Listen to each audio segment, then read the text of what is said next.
किसने तोड़ा बाबरी मस्जिद को? क्या कोई समाजवादी का बोल सका? क्या कोई बीएसपी का बोल सका? क्या कोई कांग्रेस का बोल सका? मैं पूछा जाकर इन लोगों से कि बताओ तुमने ये बात क्यों नहीं उठाई? तो नजरें झुका लिए। मैं समझ गया क्योंकि मस्जिद मेरी शहीद हुई थी, इनकी नहीं हुई थी। अस्सलामु अलैकुम वरहमतुल्लाहि वबरकातुहू। मोहतरम बुजुर्ग और दोस्तों, हमारे यूट्यूब चैनल पर आपका तहे दिल से मुबारकबाद है, इस्तकबाल है। देखिए ओवैसी साहब क्या कर रहे हैं कि 22 जनवरी से पहले हर मुसलमान सुन लें कि अयोध्या जाने से रोका गया है। वहाँ के बारे में वहाँ बहुत भीड़ होगी, लोग बहुत हंगामा। बाबरी मस्जिद के बारे में क्या कह रहे हैं इसके बारे में देखिए कि क्यों बाबरी मस्जिद को शहीद किया गया, किसकी कमी थी। हम लोग की बस कमी है, इस वजह से बाबरी को मस्जिद को शहीद होना पड़ा। ये असदुद्दीन ओवैसी साहब इसके बारे में क्या कर रहे हैं, आइए हम सब मिलकर देखते हैं इनके वीडियो के इसके बारे में क्या कर रहे हैं। अयोध्या के बारे में बता रहे हैं और राम मंदिर के बारे में बता रहे हैं कि वहाँ कैसे कैसे मंदिर बन रहे हैं, क्या क्या बन रहे हैं, नहीं होना चाहिए। हम लोगों की कमी है, हम लोगों की कमी की वजह से सब हो रहा है जो कुछ हो रहा है। जुल्म तशद्दुद जो हो रहा है हमारे ऊपर, सिर्फ हम लोगों की कमी है। इसके बारे में असदुद्दीन ओवैसी साहब बयान कर रहे हैं, उसको गौर से सुनिए और देखिए। वीडियो को लाइक कीजिए, सब्सक्राइब कीजिए। और किसने तोड़ा बाबरी मस्जिद को? क्या कोई समाजवादी का बोल सका? क्या कोई बीएसपी का बोल सका? क्या कोई कांग्रेस का बोल सका? मैं पूछा जाकर इन लोगों से कि बताओ तुमने ये बात क्यों नहीं उठाई? तो नजरें झुका लिए। मैं समझ गया क्योंकि मस्जिद मेरी शहीद हुई थी, इनकी नहीं हुई थी। मेरी मस्जिद को शहीद किया गया था, मगर मस्जिद तो शहीद करने वालों ने शहीद किया, मगर उन्होंने हिंदुस्तान की बुनियादों को कमजोर कर दिया। तुमने अपने जालिम हाथों से एक मुबारक जगह को शहीद किया, मगर हिंदुस्तान को तुमने हिला दिया, रूल ऑफ लॉ को हिला दिया। सुप्रीम कोर्ट ने अंग्रेजी में कहा था अपने जजमेंट में, demolition of Babri Masjid is an egregious act of criminal act कहा था। तुम जंग से पहले उत्तर प्रदेश के मुसलमानों, मैं तुमसे कह रहा हूं, भीख मांग रहा हूं, तुम जंग से पहले नतीजे की फिक्र मत करो। 60-65 साल हो चुके हैं, तुमने क्या हासिल किया बताओ? 19% की आबादी, 28% उत्तर प्रदेश की जेलों में मुसलमान है। मैंने आज से 3 दिन पहले पार्लियामेंट की तकरीर उठाकर देख लो कि जब नरेंद्र मोदी की सरकार ने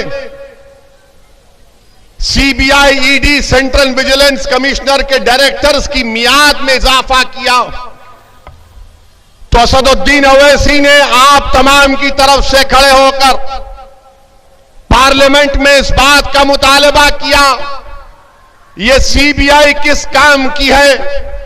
जब बाबरी मस्जिद के क्रिमिनल ट्रायल का फैसला आया, जिन मुल्जिमों की मौजूदगी में बाबरी मस्जिद को शहीद किया गया, तो कोर्ट ने फैसला दिया कि कोई भी मुल्जिम नहीं है। हमने पार्लियामेंट ने पूछा कि बताओ क्या सीबीआई ने अपील क्यों नहीं की? किसने तोड़ा बाबरी मस्जिद को? क्या कोई समाजवादी का बोल सका?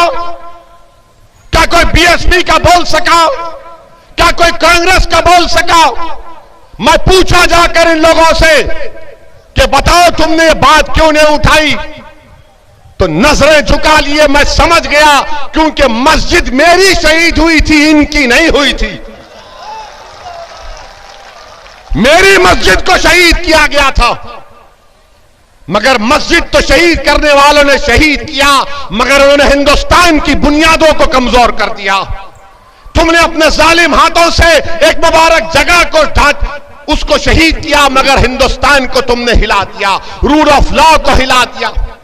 सुप्रीम कोर्ट ने अंग्रेजी में कहा था अपने जजमेंट में, demolition of Babri Masjid is an egregious act of criminal act कहा था। आप कोई नहीं बोलते। हमने पूछा पार्लियामेंट में, मैंने पूछा कि आजम खान के ऊपर मुकदमा कौन सा है, सीबीआई का या जो भी पुलिस ने मुकदमा आयद किया, कि आजम खान जो मंत्री थे उन्होंने लोगों का तकर्रुर किया, नौकरी दी, उनको जेल में डाल दिया। तो क्या अखिलेश यादव खामोश बैठे थे? 5 साल कुछ नहीं किया। एक मिनिस्टर है आजम खान थे, लोगों को नौकरी दी, उसके ऊपर केस बुक हो गया। तो क्या अखिलेश यादव कुछ नहीं किए? इतना बड़ा बड़ा रोड बनाए, हर काम बोलते मैंने किया। तो फिर आजम ने क्या किया था? आजम खान जेल में है और अखिलेश यादव बाहर कैसे, बताओ? तो मालूम हुआ कि सीबीआई, नरेंद्र मोदी की सीबीआई सिर्फ मुसलमानों के खिलाफ इस्तेमाल होती है, अखिलेश के खिलाफ नहीं इस्तेमाल होती। मैं जानता हूं कि मेरी इस जुमले के बाद, मेरे इस तकरीर के बाद समाजवादी के लोग बड़े तड़पेंगे, रात में नींद नहीं आएगी। जवाब दो मेरी इस बात का तुम लोग। आजम खान जेल में क्यों है बताओ? क्यों जेल में आजम खान? बकरी चोरी, भैंस चोरी। ये दिन आ गया हम लोगों को, जो लोग अपने घर में अगर कोई मेहमान आता तो बकरी क्या, भैंस को जुबा कर देते, उस पर इल्जाम। मेरे अजीज दोस्तों और बुजुर्गों, ये होती है ताकत आपकी कि पार्लियामेंट में सिर्फ 2 मजलिस के एमपी हैं, मैं और इम्तियाज जलील। मगर अल्लाह का करम है कि अल्लाह ने हमारी जबानों में तासीर दी, अल्लाह ने हमारे दिमाग को खुला रखा, अल्लाह ने हमको मरूब नहीं किया इन जालिम हुकूमतों से। हम बेखौफ होकर मसाइल को बयान करते हैं। यही काम आपको उत्तर प्रदेश में करना है। मुख्यमंत्री कौन बनेगा उसकी फिक्र नहीं है। मैं ये चाहता हूं कि मुसलमान का लीडर कौन बनेगा, हम बनाएंगे मुसलमानों का लीडर इंशाअल्लाह। जब हर समाज का लीडर है तो मुस्लिम समाज का लीडर क्यों नहीं होगा? हर समाज का नेता है, क्यों नहीं होगा?